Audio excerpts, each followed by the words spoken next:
Hey everyone, we are Kairos Copychats. Thank you so much for tuning in today. Today's episode will be an interview where we ask our guests about their experience with faith and how it's impacted them. We believe that everyone's story is powerful and needs to be heard, no matter their background. We're looking forward to knowing more about our guests and hearing what they have to say, and we hope you're excited to hear from them as well. So buckle up and let's listen in.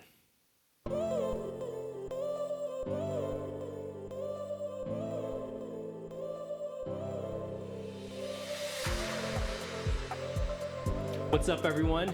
My name is Ryan, I'm Jared. and we are Kairos Copychats. This podcast exists as a safe space for you to bring your questions and rethink faith so you can encounter Jesus personally. Thank you all for joining us on our next episode of Kairos Copychats. Today, we will be interviewing our good friend, Max Weishan. Let's go. How's everyone doing today? We had to complete the racial quota. So we got a black guy, we got a white guy, I got the Asian guy. Native American. Let's just. Oh my God! Let's be very. I want to be very, very clear about He that. pulls his card every time. Don't listen to him. Okay. Hey, Somehow. grad school was paid for by my tribe. It's like Shout one out. 32nd It's literally Native it is. Shout out to the American. Potawatomi. What up? Oh my gosh. Anywho. Yes, yeah. So, And that's all for this episode. that's it. That's all I can stand now. Yeah, so we have known Max for a while. Too long. Almost too long. I'm kidding. I met Max back in, 2017 when I first started working at the La Jolla Beach and Tennis Club down in La Jolla. We were coworkers for the longest time, and I left a few years ago, but we've continued to stay in touch. We compete and we train together, and we've had just awesome conversations together. We've gone to each other's weddings. We share a lot of memories together, and so yeah, we've had a long friendship. And kind of just by knowing Ryan, I ran into this guy, started doing the same thing, training, traveling, watching a lot of Star Wars together. You know, I have the same thing in common with both of you. Was y'all both destroyed me the first time I played you guys in tennis. Where did you guys play? Which tournament? Well, no, not a tournament. Well, Practice we did play in a match. tournament once, but it was just the first time we played a practice match. Oh, okay, That okay. wasn't pretty. And the first time we played at Indian Wells wasn't pretty either. So, yeah, no. You were jet lagged from freaking Australia. Right, no, there That's was, right. Yeah, Yeah, but he jumped back. objectively, there was just a level difference. But I just thought it was funny. The same meeting of both of you was the scoreline was similar too. Just a Unfortunately, yeah, that was almost the same exact way as far as the tennis is concerned. But yeah, here we are now. Let's Indeed. go. Glad to be here. Thanks for having me today. Heck yeah. Thanks for being here. My pleasure. Yeah. So our icebreaker for today, to get to know you a little bit more, and just all of us here to talk about it. If there is a moment in your life that you want to replay or do again, what would it be? The volley I had on top of the net, to not hit the top of the fence on court 9 against Ryan. No, just kidding. That's not. We joke We're about all that. thinking of tennis moments. Yeah, we all there's- play tennis, obviously, so Yeah. we're all just thinking of shots we want back. There's a spot on one of the windscreens at my work where literally I just missed the volley so bad, and there's like a little ruffle still in the windscreen. It was. That he made I don't from even it. remember at what point it was in the match, but Ryan and I just both watched that thing sail, and we were like, "Oh my gosh!" Right in the back fence. Yeah. Anyway, one moment. That's a good question. My God, there's so many good times. I honestly, you got me on. That's a great icebreaker. I know, right? When you're like, I'm not going to tell you what the icebreaker is. I wasn't ready for this one. Yeah. I would say if I had to pick one moment, it would probably be when my baby brother was born. I was really, really happy when that happened. I'm so, That's really unhealthily happy where I actually took his umbilical cord into show and tell as a kindergartner. Yo, what? I know. And I hate admitting that on a podcast where it's my first appearance. Everyone's going to be like, this guy, what a weirdo. But like, I was 5 years old when I had a brother, and I was so happy to have a little brother. So that was my idea for show and tell shortly after he was born. But I was so happy to be a big brother. And Wow. I love that kid. So What did you keep it in? just to be clear, I did not keep it. Like, it just so happened to have rolled around when the time came for me to go to show and tell, and my mom had it in like a plastic baggie. It just looked like a raisin. Just like What? Is that still around today? I hope not. Oh, but okay. I really hope not. Please no. My mom kept like our my umbilical gosh. cords and our baby teeth, but so I mean, aside from the umbilical cord moment, I could live without doing that part again necessarily. Your but mom is selling these on the black market. Just probably. a heads up. I mean, Like, I don't know how much this is those odd. are. This is odd behavior. It is odd, but that's how happy I was. My point being. I think that's the theme of Okay. it. That's very sweet. Alex, if you're watching this, I hope you know your brother loves you a lot. Yeah, and I hope we haven't scared too many viewers away at this point. Like I'm abnormal, but like not for that reason. Like, not that abnormal. It's for the normal abnormal Yeah, exactly. reasons. Healthy abnormal. That wasn't healthy, maybe. But Oh man, a moment I want to relive. One thing that comes to mind, I have to say, weirdly enough, my parents had their 20th wedding anniversary. This was back in 2007. And they decided to go on a trip to Hawaii, but they took me and my brother with them. Which I'm like, why do you want us around? This is your anniversary. I was like half expecting to go to grandma's. I was like, no, they wanted to take us with them. And that was like, I think it was one of the first or few times I've ever been on a plane. First time in Hawaii. And it was such a fun week. I remember just like you think, like we went to Maui.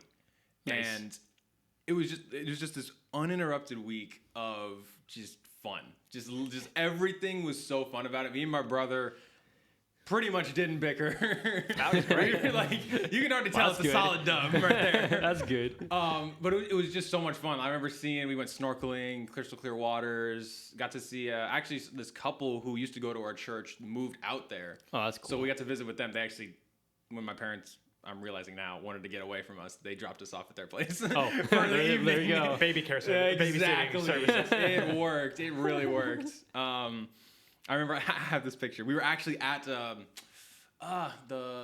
Lusks, I think their last name was. We were at their apartment, and they had this little pond outside. I remember going over to it, and I found this fat cane toad. I remember having this picture of this toad, You and your reptiles. half the size of my torso, and I'm just holding it, just have this. I'm like, I love that picture so much. You an animal guy? What?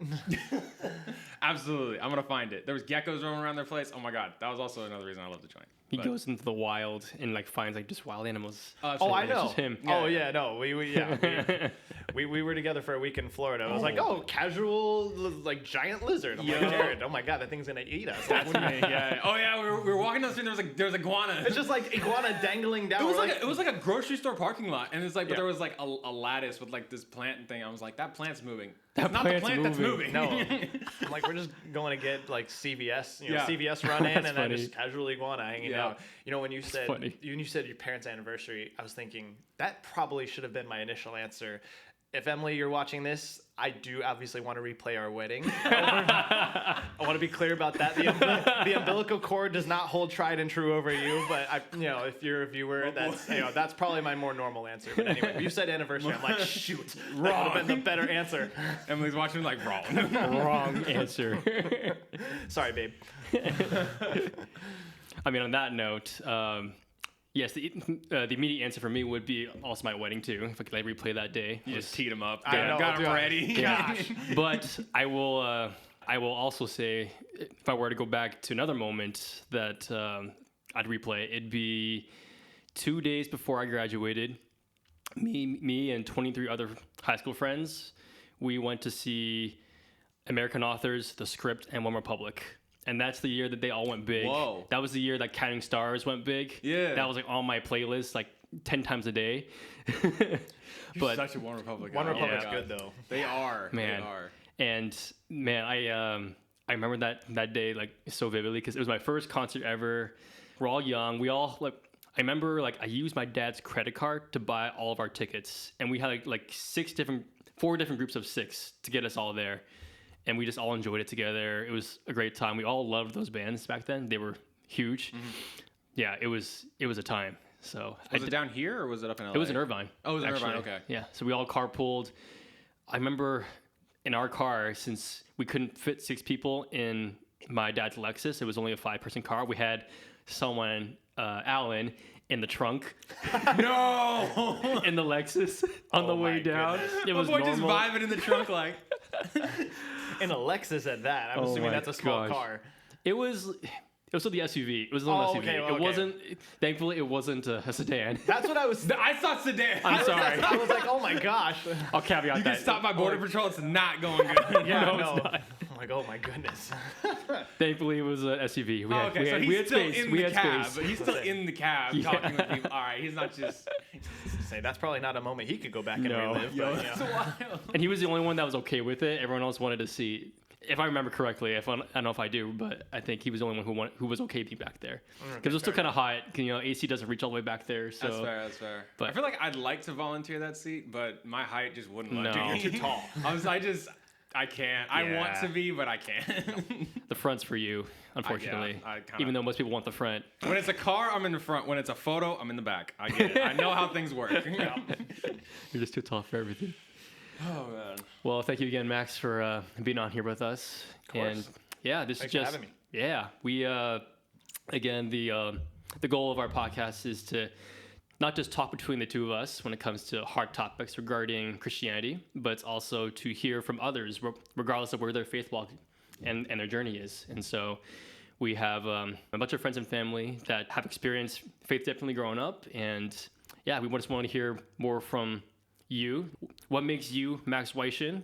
How did you come to where you are now, and what you value and care about most, essentially? Feel free to, again, to share however much you want to share. Oh, I will. Yeah, I'm sure you will. That won't be the problem. Yeah, and I'll tell this for the audience too, listening in.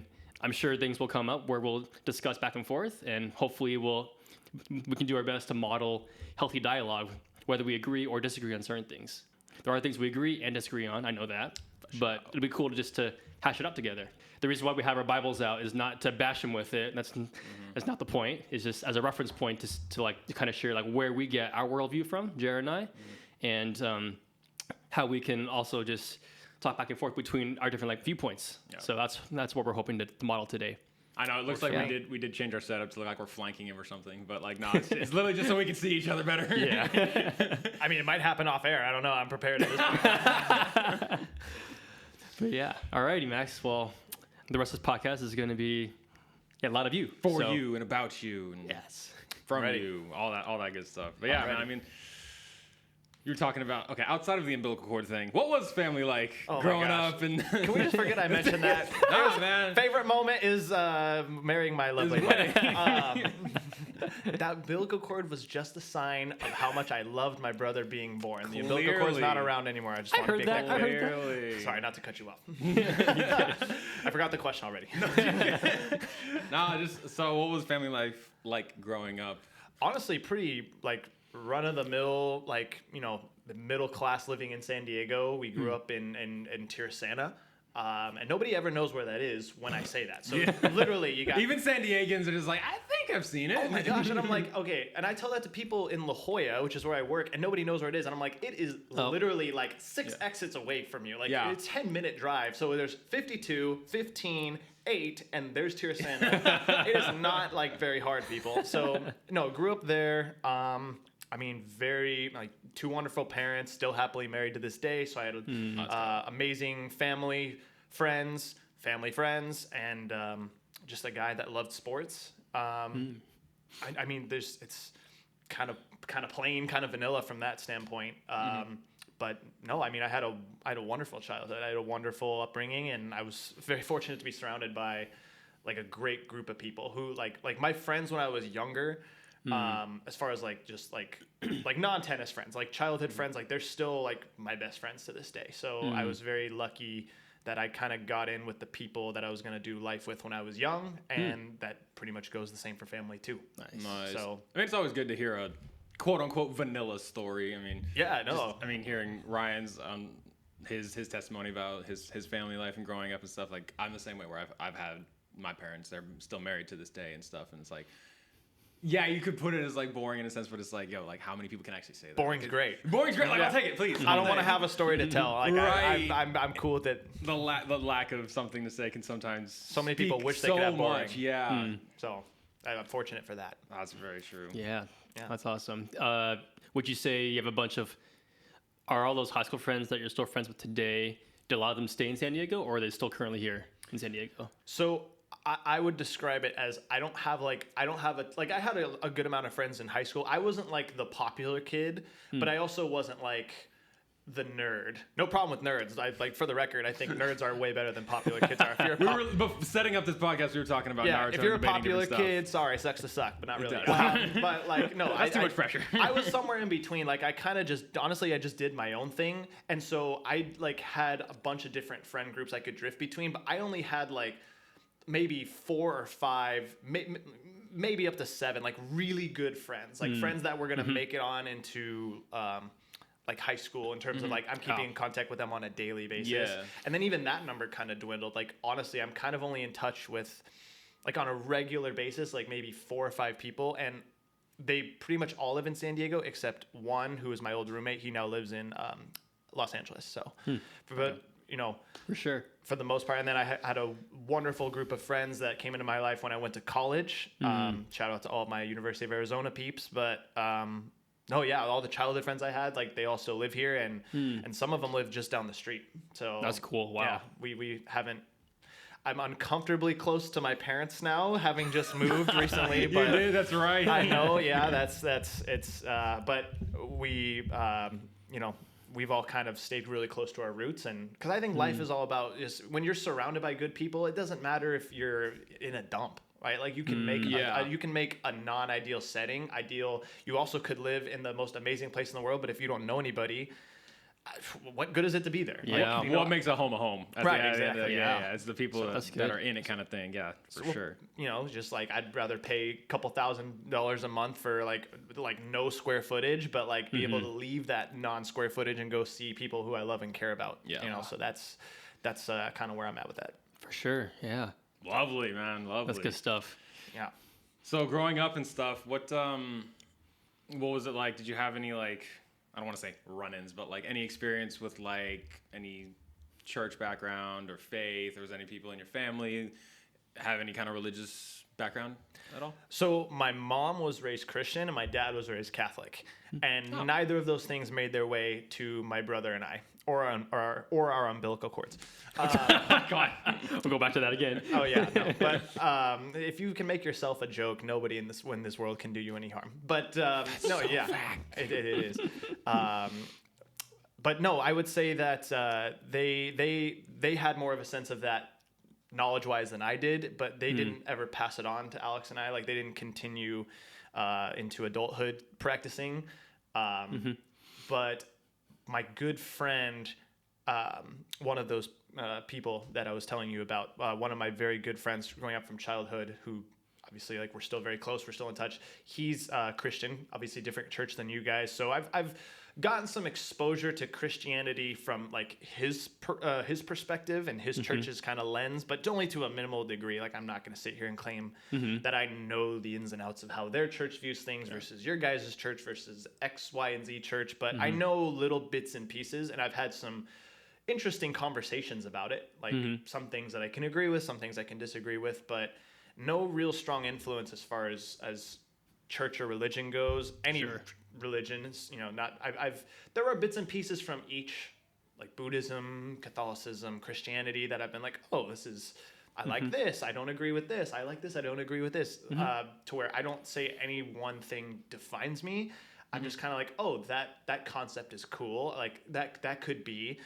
Or like I think of, you know, something else, I'd be like, I don't know how I feel about that. But I would say, and I've told you of this both off the air, like I am very much an agnostic. Like I'm not an atheist. I don't think there's not a God. I also don't know that there is. So I would say that there's not really been any influence in that regard, because I'm a blank canvas in that regard, but I've also chosen to stay that way. Like not, you know what I mean? Like it's never, maybe that's just because it was never imparted on me when I was younger, but it's never been, I've never felt so strongly about it one way or another to be like, oh, I really, really want to practice and learn and read the Bible, nor like, oh, do I just want to like completely reject the idea that there's, you know, there's God, or that Jesus did these things that a lot of people will practice and preach. So that's kind of where I stand. So not a ton of influence, but I've seen things from those close to me, and obviously through the two of you as well, and my friend. I've seen kind of their viewpoints on it, and it's interesting. Sure. Yeah, that's good. Thank you sharing that. Yeah. Would you say where you currently stand on that, correct me if I'm wrong, you kind of like stand in the middle between like this could be true or could not be true. Would you say that your current worldview was more formulated in college, or was there any like definitive moment growing up in high school at all, or whether it was in college where you were like, okay, I want to choose to stay here, kind of like in the middle? Mm-hmm. If that makes sense. Not really. Okay. Again, kind of boring answer, but like I've just kind of always been like that. Like I've always, obviously, having been exposed to people that practice religion like in a very committed way, I've always been like, okay, well, like there's this entity that like could be. Like I'm fully accepting of the fact that like God could exist, or that like everything in that book could be true. Like I'm very much like, hey, that could be true. I don't have a strong enough opinion to be like, nah, I don't believe in that. But like I also believe in like I'm a science guy. More so mental. Like I was, psychology major that carried all the way through to grad school. So like I'm very much a man of the sciences, but then like there are some things that in my mind are not explainable. Like how do you explain the Big Bang? You know, like why do certain things happen? Like I don't believe in coincidences. So I think I do believe in some higher power. I just haven't put a label on it. Like in terms of like, is it God? Is it the universe? Is it, like some people are into like tarot cards and like the spirits from the world. I'm like, I don't know about that, but like, and that's not to say it's not true. I'll agree with you on that. Yeah, but it's not to say it's not true. Like some people have like, claim some pretty crazy experiences, but I just genuinely don't have a strong enough stance. And that says a lot because you both know I'm a very black and white character. Which is a good point. I'm a very like, and again, my amazing wife that's one of the best qualities about her. She sees things in the gray. And so that's one of the things that I've kind of learned. She's made me a better man in many ways. That's one of them where it's like, I've tried to view the world from a more gray lens, and that's just, but I've never had enough passion about any religion to where I could like take one side or the other. So I've just like always kind of stayed in the middle. Gotcha. So yeah, for sure. If that answers the question. Yeah, absolutely. That's good. That's a good answer.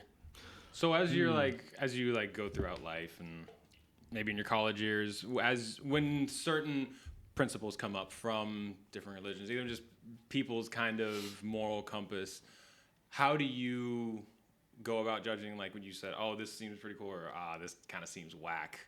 What's kind of your compass as you go throughout? Is it just, did you get some of it from psychology with studying that, or? Honestly, it's gut reaction. So for example, like I like the idea that like certain people would go to a better place, which I think a lot of religions would claim is heaven, right? Like that's the ideal kingdom. Sure. Whereas like, I like that idea, and I try and live my moral compass is pretty strong, like almost unfair. Like I'm the hardest person, like the person that I'm the hardest to is myself. And so I try and do things objectively, morally correct as much as I can, just for the sake of being a good human. That's part of the black and white though. Like I hate to admit this, but like I'm a very judgmental guy. But I try and view things, I don't treat anybody differently than how I treat myself. In fact, maybe a little bit easier on others, but I find that I am a bit too judgmental. But I do think that there should be some, like you should reap the benefit of being a good person. Now, I know as far as like Christianity goes, correct me if I'm wrong, it's, obviously there's a degree of how much am I following the practices of Jesus, right? And how much am I going based on what's in this book? Sure. I could be wrong about that, but that's at least that's what I kind of know it to be, right? And it is some kind of I don't want to say rubric, but like there is a metric to. I'd be lying if I told you there wasn't ways to live your life, way to conduct your life in the Bible. Yes, there is. So I've always tried to kind of view life based on what like I think a good moral person would be, and so I like that about Christianity. Like, and I like that there are certain parameters, I guess, in which people should live their lives, because I think we have to hold ourselves as people in society to some structure. Otherwise, you're just a Neanderthal. I don't know. I mean, that's not to say that like like an atheist is a Neanderthal, but I'm just saying like to some degree everybody should have like a moral compass that tells them to do something, whether or not it's for religious based purposes or just not being a total piece of crap. Like, I think that's kind of like where everybody needs to hold themselves accountable for that. So I like that about those religions, is that there's a set of parameters you want to kind of live by in order to get the end goal. And then I also think, like, as far as Buddhism goes, like, I think the concept of reincarnation is awesome. Like, I've always, there's part of me that's like, because I don't, again, as an agnostic, I'm like, do I accept the idea of black nothingness after we die? Like, that to me just seems really lame. But like, I don't know. Really lame. I don't know. Obviously, like, I don't know. But I'm like, if it's not black nothing, like, I think it would be cool. Like, you get reincarnated based on like how good you were in your previous life. So it's like, hey, if you want to be a human, like, don't suck in your previous human life. Like, otherwise you'll be like a cockroach if you're like a murderer or something. I don't know, like something, you know what I mean? Like, So I don't know. Like, there's certain concepts in that where I'm like, hey, that's cool, that's not. But I specifically with Christianity, I like the idea of you're trying to be a good person. Yes, just for the sake of being a good person and do things based on the Bible and how it interprets things. But like, also the idea of like going to this better place. Like, I think that's awesome. Like, I think it's cool that a lot of Christians are like, this life is kind of like the first, like, this is like the introduction. And if you do it, like, and I'm, obviously it's my crude way of putting it. No, you're good. But like what comes after is like, that's the main. Yeah, that's the objective, right? Like, this is all like, which is, it's nice to think of a world where that's the case, because like, some people die terrible deaths that like they are great people that have died as a result of a drunken driver, and it's like nice to think that they went to this better place, right? And that they just didn't go to that place of black nothingness. It's also nice to think that, hey, maybe they come back as a good person. I don't know. So it's like, again, there are different things where I'm like, from various religions where I'm like, that concept's cool. That concept's cool. Yeah. I mean, it's funny when, or not as funny, but it is interesting when I see like, or go to funerals or see things like people who aren't believers. Everyone's talking about, oh, they're in a better place. It's funny how like that's the common thing. It's like, one, it's comforting, like you said. It's very comforting. It's true. To know that they're either no longer suffering, say they had a terminal illness, drunk driver killed them. Like that's comforting to the family that's still here. And then two, I think it as the C.S. Lewis quote, the famous one. It's like we at some level, like me and Ryan talk about this. It's like we all think at some point, like, there has to be something. Like it not only is it nice to think about, but it's like, black nothingness can't just be it, right? Because there is this book of Revelations talks about, like, we all know, we can all agree, life's unfair, right? Definitely, life's unfair. And Revelations puts it that, like, at the end, when everything's said and done, God is gonna put things right. And it's like this, even though as scary as that book is to close off the Bible, it's a pretty interesting book to read. But anywho, at least. The whole Bible is interesting to read, but yes, but Revelations itself, it's like, it's this very, it's even more than poetic. It's like, it's a hope in the end, where it's like, God's gonna put everything right. Everything, person who got acquitted of murder, they're not going to get away with it. God, that's like we attribute this trait of God being just. Like, nothing's going to be unfair. That's why he takes so much displeasure in how the things are in the world right now. And just knowing, like, at the end, when we're all like, when we are with him and he comes back on earth, like, I know it's scary to think about Judgment Day, but it's like, that's part of it. It's like, things are going to be made right. Tears will be wiped away. Everything made dirty will be made new. No more evil, no more suffering, pain. So it's just, I start to think about those things, like when, because death makes things real. It's like one of those things where it's like that's it. It appears to be like a unit. It's like it's normal. In like the world we live today, is like it's death. normal and it's final. It's like, okay, I can't undo that. I can't. Yeah, it's not a bad tweet. I can undo that maybe, but like, life is finite. Yeah. It's like, and we're honestly told to keep that mind. It's called keeping a sober mind, where it's like, don't get so caught up in the moment, caught up in things, caught up in the business, that it's like, okay, we only have so much time here. Like, how are we really spending it? It's part of like being a morally right person. It's like, where am I putting where is my time going? How am I treating other people?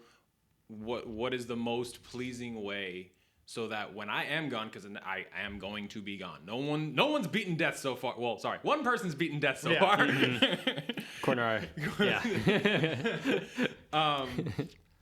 But we're all gonna have to face that, and it just keeps things in perspective. It's not like a nihilistic approach, I think. Yeah. Because like, I was honestly watching a video of this YouTuber that I watch. He's a Christian. He was responding to this person. Like, they made a video. They're just pretty much talking about like kind of going back and forth, like, oh, religion, like it has good things, like you say, right. But it's also like I just can't rock with some other things.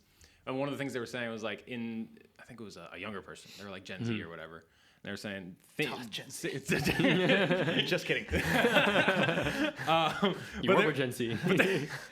and Alpha, honestly. Then he could say it. That's true. But she was just going on to say like maybe installing like some kind of just traditional ethic will be great, because when in thinking of it or on paper it's like, okay, if there is no God, we seem to have this more freedom.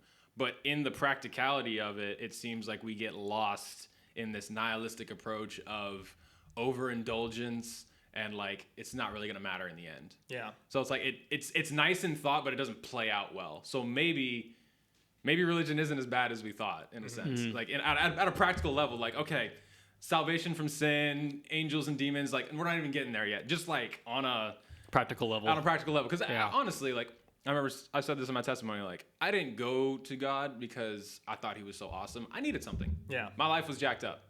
Like, I needed something to fix me. It was for me at the beginning. Right. And I think that's what we're all looking for. We're all looking for, pretty much. Like, at some level, we know things just aren't quite right. They could be better. Mm-hmm. Yeah. And there's like that yearning in us. Well, I think that's a healthier approach.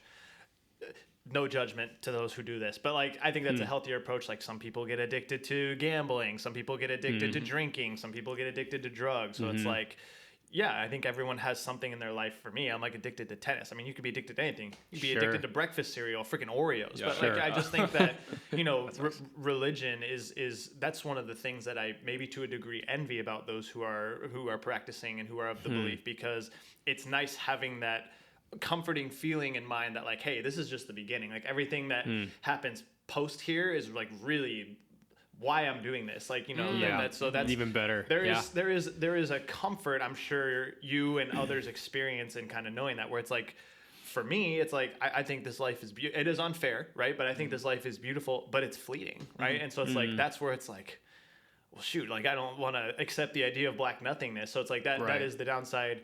But the reason, again, I've never personally drifted towards religion is just because I honestly, again, I'm not so much not believing it to where like I wouldn't accept it. Like, if there was a study that came out and was like, hey, here's objectively why religion is true, I'd be like, I buy it.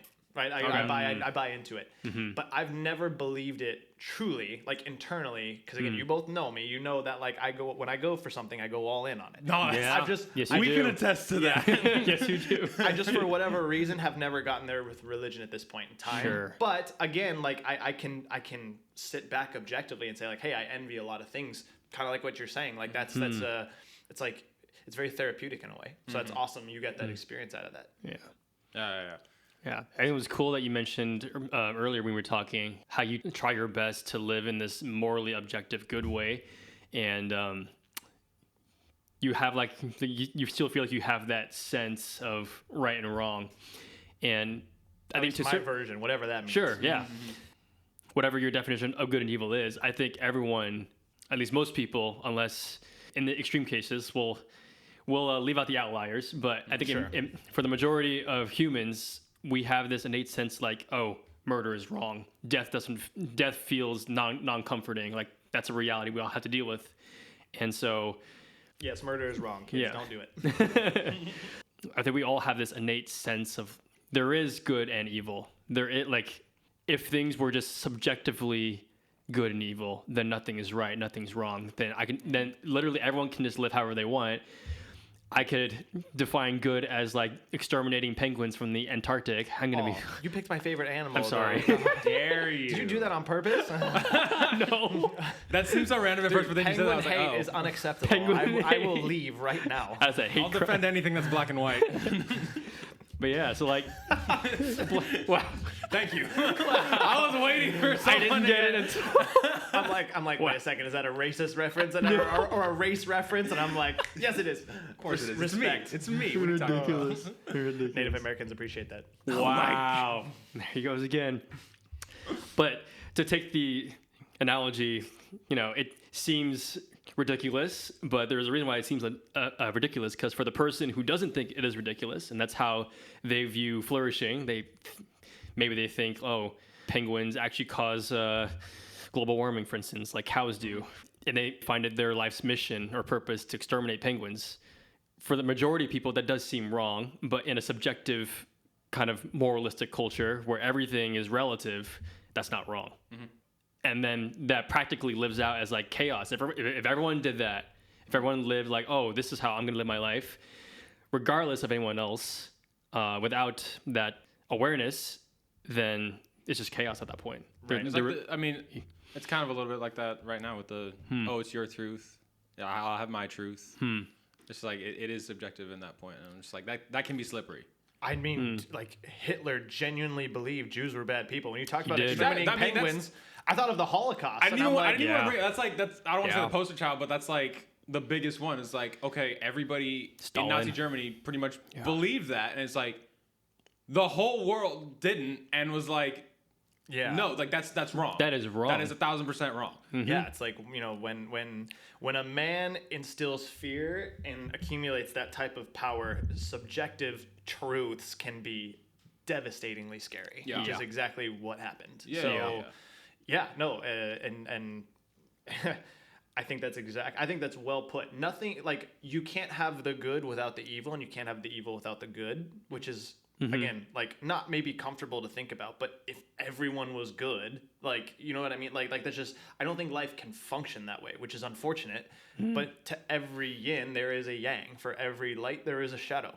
So unfortunately, that is how the world is comprised. And so, when it comes to religion, it seems like people have the choice. Are they going to do, what path are they going to walk? Or if you want to be a morally sound person, or if you want to be a criminal or anything in between, it's like you have that choice. But nothing can be without its alternative, which is, it's not always the best, but it's how the way the world works. Yeah. There can't be heaven without hell, like, or this without that. So I agree in full with what I'm saying. Yeah. And don't kill penguins. Don't kill Don't shout at penguins. That's Max's primary message. Don't kill penguins. Yep. So, what are some of the things that you talked about? There are some good moral gleanings to get from religion and Christianity. What are some of the things that rub you the wrong way? Okay, so and I've talked a lot with Ryan about this off the air. I haven't seen you for far too long, but I would say so. Another one of my friends who I'm close to, not the same guy who practices Christianity in a different church, different guy, but we're all friends, ironically. So and if he watches this, he might be mad at me because I don't remember if he was Christian or Catholic, but he was involved in religion to some degree. He practiced, and I believe the timeline was he left the church first. Like, it just for whatever reason didn't resonate with him. But then he confided in me, and then eventually fully came out and confided in others that he was gay. And so, and he's one of my best friends. So one of the things that, like, I look on religion, I guess, in a negative way, and it's not just Christianity. It's, again, like I think a lot of churches kind of have the same view, is that you have to essentially, you have to forego acting on any, like, sexual kind of orientation if it's homosexual, and for me, one of my problems with it is it does seem a little bit exclusive in that regard, because, like, you don't choose if you're gay or straight. You can choose to act on it, which is a separate conversation entirely, but for me, I've just talked to Ryan about this idea that it doesn't seem fair that, like, if you are born straight, that you can live the life that Jesus wanted you to, or God wanted you to, and get to indulge in your sexual preferences, whereas, like, if you're born gay, you, like, essentially have to pick. And I just think that's very unfair. And again, I understand like I understand procreation. I was in sex ed, but like, you know, and I know the Bible talks about that to a degree, and it's like I understand that, like, that's kind of one of those objective things as far as religion goes. But like, you don't have to practice homosexuality, even if you do have, you know, homosexual cravings, I guess is the way I would put it. But I don't know. I mean, I view it as like they're not, you know, they don't have the choice. So it's like, I just think it's unfair that because of something that's out of their control, they are born with, that they now have to live a life where it's like they can't experience sexual pleasure and get to live the life that Jesus, you know, like has kind of outlined for them. So that's I think that's probably my number one problem. And you're not the only one. Yeah, no, but it's one of those things where it's just like, it kind of is the way it is. And it's, you know, as far as, I don't know how likely that would ever change, because that would mean kind of rewording some things in the Bible, which I don't know if that's going to happen, but that just, people are. Right. Yeah, I was going to say, but I know a lot of the OG, you know, religious people, they're not, they don't accept that, more or less. So it's but that's always stuck in my craw. Sure. Okay. I think to your point, to acknowledge the LGBTQ community, I definitely feel you that it does seem unfair, and it's compounded on the fact that the church, I know we've talked about this before, but the church, at least specifically here in America, has done a bad job of representing Jesus to this community and what it looks like to actually live it out. And the church has, when I say the church, I mean like the overall, like the people in the building, like people who call themselves Christians, right? Not just one particular church or denomination, totally. But at a majority level, the typical response to people who identify in the LGBTQ community is hate, is you can't come in here. It's like they're the new school lepers. Yeah. It's really stupid. Yeah. Like the attitude has been, you have to be healed of this. You are a problem that needs to be solved. You are an obstacle for our church. You cannot come in here. That is not Jesus. So I acknowledge like the fact that the church done a terrible job at actually exemplifying the love that Jesus would, because Jesus himself, if we were to actually look at how he treats people in sexual brokenness throughout the four gospels that explain his character, when he deals with people who are caught in adultery or who have been hurt sexually, his first response isn't like, don't come near me. His first response is actually grace. He defends them. He partners with them.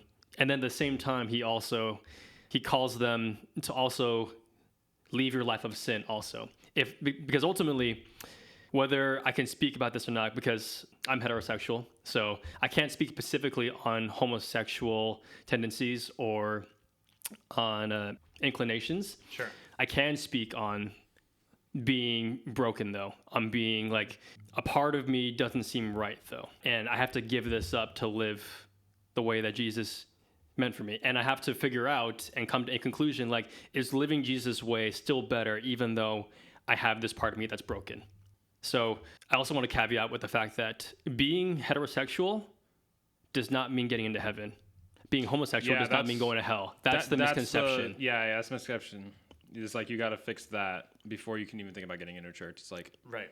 That's not the goal. Like, shocker, I still sin and I'm straight. Yeah. Like, even if you're straight, that's not really the problem that even Jesus was trying to fix. Yeah. No, totally. It's again, also as a heterosexual, just since we're going around the table saying that, I will. But like, I think it's that I maybe some churches like do essentially banish, or they won't accept you if you're a homosexual, but I'm talking the ones that do include you if you're a homosexual, but they basically say you just can't practice it. Like that's, I think, for me. And when, again, I understand some things are just outlined and that is the way it is, but like, that's just always something where it's like, you can be accepted by your church, but and I don't know, I mean, you two know more about this than me, is like, I don't know if you can practice it, being like indulging in your homosexual cravings, but then all of a sudden, like towards the end of your life, you can stop, and then like, again, not to be crude, but like you're good, right? Like you're fine to like enter heaven. I'm not sure if it works that way or how you two would weigh in on that, but like that, I don't know if it works that way, but it's just like, it just seems so sad that you can be part of a church you can practice everything with the exception of that one thing which you are literally born with. You have no say in the matter on that. And it's like you see all of your heterosexual counterparts getting to have sex and indulge in their cravings, but you don't get to because of something that you had no choice or no say in, right? That's more of it for me. Sure. I totally agree with you. Like the churches that do just straight up say like, oh, you're homosexual, you can't be. Yeah, that's the bueno, right? But it's the general concept that you can't practice doing what you were born like, just with the inclination to do. Which, yes, maybe it doesn't go totally hand in hand with procreation, but like you can't help that. That's just your wiring. You're born that way. So it's just, to me, that's just sad. Sure. Yeah. To also, I guess, add to what you're saying too, is like, it goes for heterosexuals also, because kind of like going off what we were just talking about when it comes to heterosexuality, is like, there is also a design for heterosexuals flourishing too. So there is also restrictions, rather, I guess. That's how you want to look at it. Yeah. We call it precautions or safety. Guardrails. Yeah. Like guidelines. For even dating. Yeah. Like having sexual relations while you're dating and not in a marriage. And the reason being for that is ultimately we believe that marriage was created by God and there was a purpose for marriage that wasn't just for sexual pleasure. There is that was part of it. Yeah. God didn't have to make it that fun. Yeah. But he did make it that fun. Just us and dolphins, really, as far as I know. Like. Oh, yeah, that's true. Dolphins are a separate conversation. Yeah. I've had conversations about this with my wife. That's why. Dolphins are great. So are penguins. Just talking about what dolphins do. Anyways. Very off topic. They're interesting. All that to say is because we believe ultimately that marriage is beautiful, sex is beautiful, and that when God created those things, he created them with a purpose, not just for procreation, although that is one part of it. Right. But it's supposed to represent God's love for his people, for humanity too. So it's not just the act itself. I would more describe marriage from at least a biblical perspective. The view of marriage that it's only just a commitment between two partners. It's all about just staying faithful to that one person. That's part of it. It's also a vision that's too small for marriage, according to God. Because ultimately, what God designed sex for was worship. I'll dumb down what worship is. Essentially, like, where does your time, energy, devotion go to? And so when you're worshiping something, that's where everything that you do in your life goes towards. Like, where do you spend the most money at? What do you spend the most time doing or thinking about? I could argue that I worship my phone because of how often I'm on it. I'm not praying to it, not necessarily that, but it's like where my mental, emotional, physical energy is going towards most of the time. So sex was designed for that same act. So that's what we believe. And it makes marriage into this, at least from our eyes, it's a more beautiful vision of marriage. God designed marriage and sex to be beautiful for flourishing, not just for the people in the marriage, but it's to glorify him. And it's also meant to help community flourish, family flourish. Families as we see them now today, like mom, dad, kids, that's also part of God's design, is a family. Because God's love for humanity is meant to be a familial kind of love too. Right. I'm just trying to paint marriage like marriage is the whole story of the Bible too. Like marriage isn't just between man and woman, as what we believe, but it's also about the marriage of heaven and earth coming together too. When God talks about his relationship to people on earth, he says Jesus is the bride, the people, his church is the groom. It's like he uses that analogy time and time again throughout the Bible. Yeah, as to like kind of illustrate how he sees it. It's like a covenant, and God always keeps up his end, even though we don't. Right. Yeah. But I also want to tack on like one of our pastors, he just got his doctorate, and his thesis was on same-sex attracted people in the church. And over the summer, he did a series. And what God asks of us isn't easy. I'm not saying it is, and I'm especially for people who have same-sex attraction. Like, it's not what is being asked is not easy. But I will say, there's this poet. Her name's Jackie Hill Perry.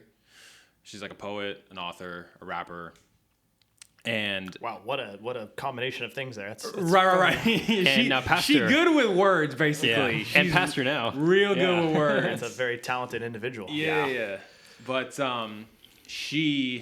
one of her first big books was it's called Gay Girl, Good God, and she was a lesbian for all up into her mid-20s, I want to say. But after coming to faith, God gave her new desires. Now she's married to a guy, has kids, which again is not the goal. Yeah. Like, we're not just trying to make people straight, but God did give her new desires. Will that happen every single time? No. I know that we know someone here in the church who chooses a life of celibacy until God does something different. And he does say that he part of his story is that he has to be okay with, he gives up the idea of possibly having a family himself. Yeah. And that's a hard ask. Like, I can't imagine that myself. Yeah. Like that, in that sense, and like what he's giving up is a lot. Yeah. I agree with you. It's a lot. And the one thing I just want to say is that, like, it's not the whole, like, if God had a main theme, it's hope. Like, he's nothing, you can't out sin God's grace in a sense, where it's like, there's nothing, you can't shock him with what's going on, how broken we are. I've seen it not only in Jackie Hill Perry's life, but there was also another person who came to my old church who, same thing, he was gay, and now he's not. He doesn't have those inclinations anymore. It's like, God can handle whatever you throw at him, and he's hoping you do give it to him. So I just want to say, like, that, like, there's hope in a sense. And it's not like you have to do anything. Like, God is looking to help you, because if you just seek after him, he's going to give you what you want. Like, at the end of the day, like we're told, he wants to give us a new heart, new desires, new everything, new creation. 2 Corinthians 5 talks about, like, the old is gone, the new has come. Like, when we're born again, it's like that. There's a little reason. Yeah. We don't get to keep the umbilical cord, though. Only I get to reference that, not you two. You had to go back to it. Oh, man. I don't want to see one comment section regarding the word umbilical or cord or umbilical cord. So his @ is no. If anybody tags me, I'm gonna throw down. No, and I think you both make some really good points. The only thing, and so because I don't want to just gloss over that, but it's fine. I could spend saying how much time I agree, or I could just say the only thing I would say though is the stark contrast I have is I've heard of these stories of, well, like, we probably all know someone that, like, started off with gay inclinations and then God, Jesus, whomever changed them. And one, I have, and this isn't like in a challenging way, I do have doubts though about how genuine that change is. That's just, again, I'm not trying to be judgmental or like just, like, what's the term? I don't want to go putting controversy in people's lives where it's not needed. Like, hey, if that happened to you, wonderful. I could very well be wrong. I just don't know how much I believe they actually changed, like, for legitimacy purposes, or if it was because they felt as though God changed them. Whether he did or not almost isn't even relevant, because just, like, from my eyes, it's just like the idea of that changing, it almost seems tough to really accept it. But Sure. also I know like I know some people that, like, growing up, like, I grew up with them, and I've seen lately that all of a sudden, like, they went from being straight to gay. So I've seen it the other way too. But, like, again, then the question's like, well, this could go an entirely different avenue as far as philosophical conversations go. But it was like, were they ever really straight, or were they always gay? Like, you know what I mean? So it's like, I tend to kind of view it that way, where it's like, maybe, especially going the other way, like going from straight to gay, it almost makes me believe, because societal norms are for you to be straight, particularly in years past. Like, I'm thinking, like, late 90s, early 2000s, and even like early 2010s. Like, it was like, like, if you looked at every single YouTube comment as, like, a way to bring someone down, it's like, oh, that's gay. Oh, that's gay. Oh, you're such a 3-letter word starting with the letter F. And it's like, that was an age. Yeah. Oh, and man. Like, and you know, obviously now you'd be canceled for saying that, but like my point is that it was viewed in such a negative connotation, right? Sure. So naturally, I think it was more of a defense mechanism for people to always play into the straight role, but I don't know if that ever meant that they were straight. So that's like kind of where my hesitancy is with like, and that's awesome that they worked out for these people. I hope that they achieved everything that we are discussing and more out of like their transformation from gay to straight. I'm hesitant when fully accepting that. I'm like, part of me thinks that they might be just kind of pushing it down, and but I could be totally wrong. But that's where kind of my hesitancy is.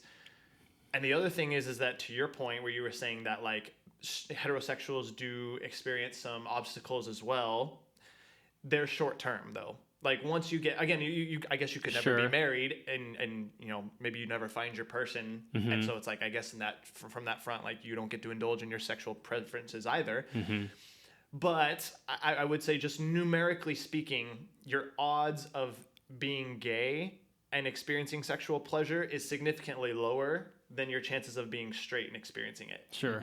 And I just feel like that, to your point, that is like a tough ask, right? And I just think, but I mean, obviously, but I'm sure gay people know that. Like you kind of know that going into the church. So I mean, maybe it's not as hard for them as I'm thinking it might be. Yeah. But you know, last thing I wanted to say was part of the problem is, especially in the church, I see it, is how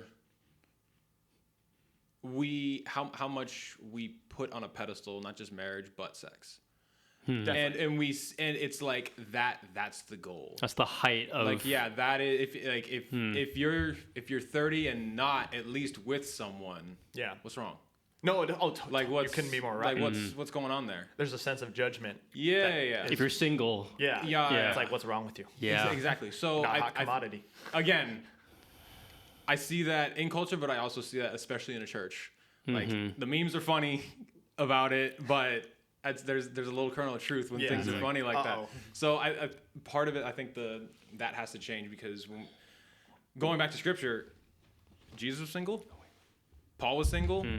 Like Paul honestly advocates for singleness. He's like, everyone's got their gift from the Lord. Yeah, this woman or that woman, but I'd hope that you'd be like me. Yeah, because then you have more time for devoting your life to Christ, spreading the gospel. Like you have different worries. Right, exactly. But he also gives a complete chapter. In that same chapter, he's talking about how to have a healthy marriage. So it's not like he's knocking it either. Right. But it's like, as you were talking about, the nuance. Yeah. It's not just everyone needs to be like this, and if you're not, something's up, buddy. Yeah. No, and I think and I couldn't agree more. I think my view on that, on like why this part of religion doesn't sit right with me, it comes from a totally different friend, one that I haven't referenced so far. I just don't want to name drop. I don't want to name drop anybody. No, that's fine. That's fine. I have another friend, right, who he is my friend, but he is in the same church as one of my really good friends, right?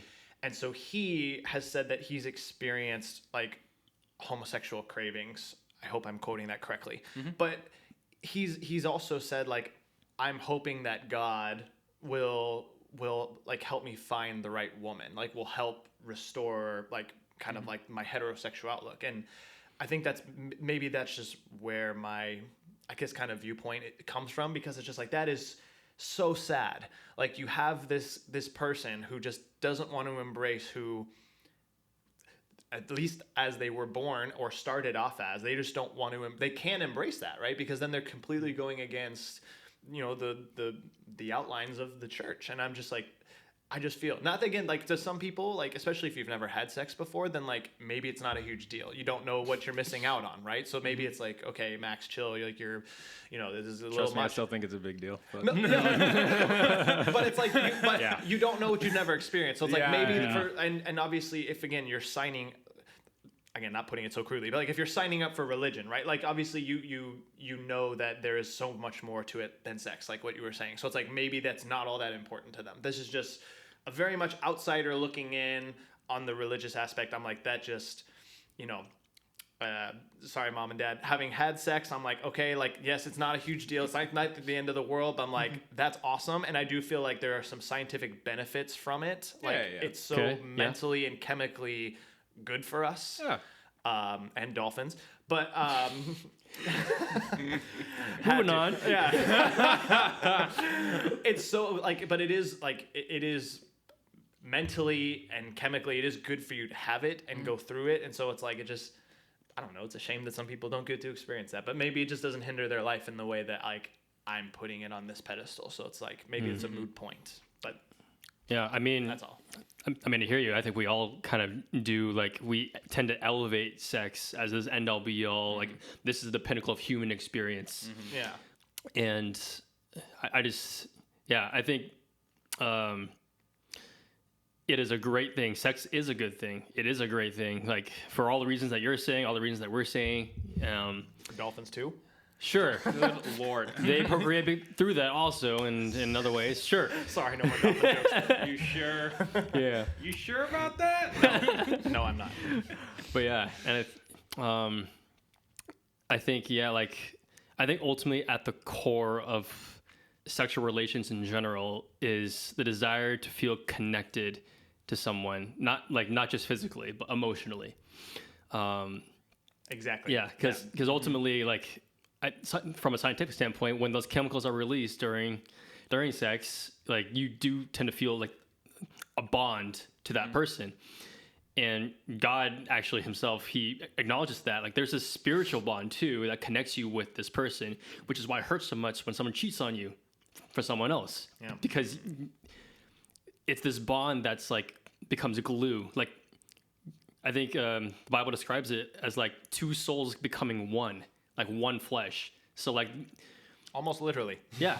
Literally. As close as you can get. That's as intimate of a setting as you can be. Yeah. Right. So, like, just like imagine, like, yellow and blue trying to merge these colors into green, for instance, right? Like, is this the bird and the bees talk, but with colors? Sure. Okay. Legit though.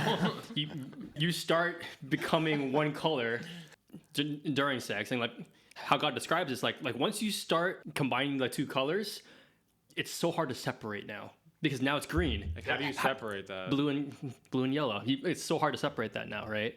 So it's like there's that connection that's, like, sex is powerful. Yes. And so when we describe sex in a biblical context, we say because sex is powerful and it's good, it has to be in its right container. Kind of like a dam is to a big river. When a river runs through a dam, typically it helps power a city or power like a whole, like, community, right? Yeah. And, like, I imagine some of the big rivers, for instance, Niagara Falls. I don't even know if it's a dam. No, Hoover Dam. Hoover Dam, sure. Let's go Hoover Dam, right? Close enough. Yeah. But that dam, which is like the barrier or the guardrail for the water, helps guide the water to help generate power for the whole city. Through, like, the turbines and stuff. There's this healthy system of how the water runs and helps power the city. Take away the dam, flooding, destruction, chaos. The river keeps eroding the riverbed. Yeah. I think that would be kind of how I view sex from a biblical standpoint. Is like, if there is no container or guardrail for it, which God calls marriage in the context of man and woman, how he created it to be, how he created flourishing. Like, if it's in that context, there is flourishing. Yeah. Like, not just physically, but emotionally, mentally, spiritually. For the family also, there's that stability of having a mother and a father figure in the family. There's a familial unit also that helps kids learn, like, how to be a man and how to be a woman. Now, of course, there are broken families. I can attest to that myself, right? Yeah. I'll caveat it with, even in heterosexual families, there's brokenness. Yeah, heterosexual desires don't just fix everything. It's not the... Because most commonly men, they typically get bored and they start wanting that thrill again with someone else, because marriage is commitment. It's a marathon, right? It's not like only a sprint. All of a sudden, that connection with that person, unless you put effort and commitment into it yearly, you're going to want that thrill again. That's just... something shiny and new. Yeah. So, like, that's why you have so many people who end up committing adultery and having second marriages, third marriages. And now you have kids who don't even have a father figure in their lives too. So even for heterosexuals, there are guardrails. But ultimately, at the end of the day, what I'm trying to draw it back to is the fact that sex is it's a medium that connects us not just to one person, but also to God too. Because ultimately, there is a longing that we all have to be known, to be seen intimately, and to be loved. And if church is done correctly, when it comes to those who are in church who are part of the LGBTQ community, for someone who is same-sex attracted and they commit to living the way of Jesus, it should be the job of the church to make sure that they have community with them, that they are still walking with them. They don't just leave them to figure it out themselves, but they are coming around them as their family and helping them walk through it. Single people, whether they're homosexual or heterosexual, are left to deal with it on their own. They're not cared for by church communities or church families. They're left to kind of like go in the dating world, and they're not like, once everyone gets married, it's just the married couple and themselves. They're not like welcomed into homes. They're not like in the daily lives of other people. They're just kind of isolated at home. And I think we see that a lot in today's culture, is like single people are at home and they're lonely, when the church is supposed to be, it's this radical vision of family. Like, I'm going to go after you. Like, come be with us. Like, even though the sexual pleasure aspect of it is beautiful and is good, that's not everything though. Family, community, and family belonging, like in the family of God, that's what we believe in and strive for. That's what we call a house church.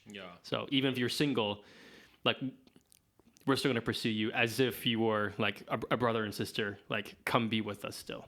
Every part of the body of Christ is a vital organ. That's how we have to treat it.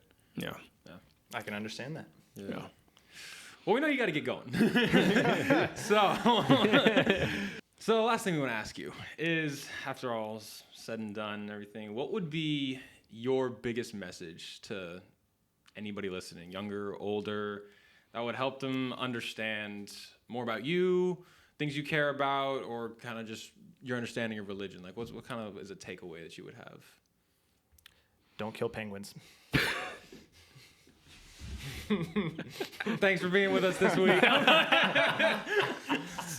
You heard it from the man himself. Rick, man. I mean, that's been the most disturbing thing we've talked about so far. That's the most disturbing. I apologize. I would say, I mean, just, it's hard because, again, I'm not coming at it from like the biblical sense, but I would just say in general, just be a good person. Just like, don't be a POS. Like, just go throughout your life doing your best.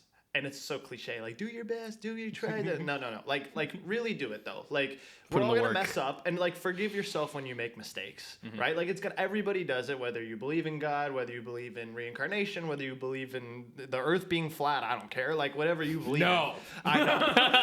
I don't accept. Don't lump them in with us. I don't accept that either. But my point is I don't care who you are, but just like, do your genuine best. And like, when you mess up, own it. Right? Like, don't blame it on somebody else. Don't wussy out. Take accountability. It's good. And just say, hey, I'm going to grow from it. Like, I am an imperfect person. I was made to be a faulty person, right? Like, no one's perfect, right? So it's like, own when you screw up and learn from it. But ultimately, do your best. Like, if you're not trying to do your best, then like, what are you really doing? And that like goes for everything that you're doing. Like, you know, don't be a slime ball. If you're running a business, like, do it the right way, right? If you're like, you know, if you're a competitor, do it the right way.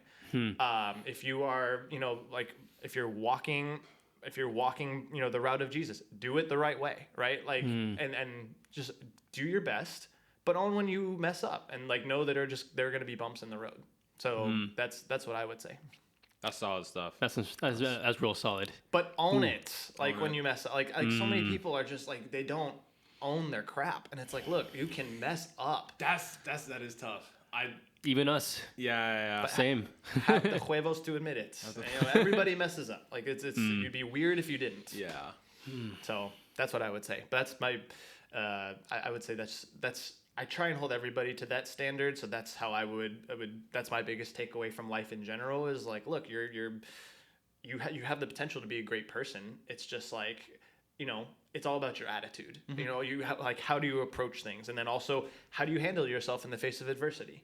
I think that says a lot about a person, is how you handle yourself in the toughest situations. And there have been so many times where I have been such a weakling in that moment. And so I feel like, look back on those moments and I'm like, I needed to be weak to then become strong, right? And like, I needed to make the mistake to do the right thing. Like, I was, by no means am I anything close to like a perfect person, but like I just want to try and use my mess ups to further my cause. And I would encourage all people to try and view it that way.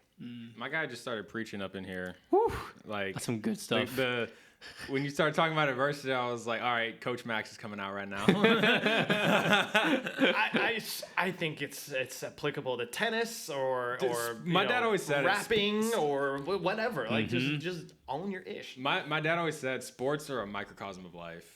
Totally. That kind of adversity shows who you are. It builds characters. All these kind of things. Characters. Absolutely, man. Yeah. Absolutely, 1000%. Yeah. So but that's what I would say. That's some Thank good you. stuff. Thank you for being here, having man. me. Thank you, for just being open and sharing and just dialoguing with us. I know there were things we took away from this also, and I think it was awesome having you on here. So thank you for your time and whatnot. Thanks for having me. Yeah. It was only my second ever podcast appearance, and I loved it. I think you killed it, bro. Let's go, fam. We all did. That was just a conversation. Glad to hear Everyone it. should have a podcast. For real. All right, y'all. We hope you guys enjoyed that conversation with Max Weishan. We hope to have him back sometime soon. Whenever you call me up. Sounds good. Appreciate you guys. See you next time. Peace.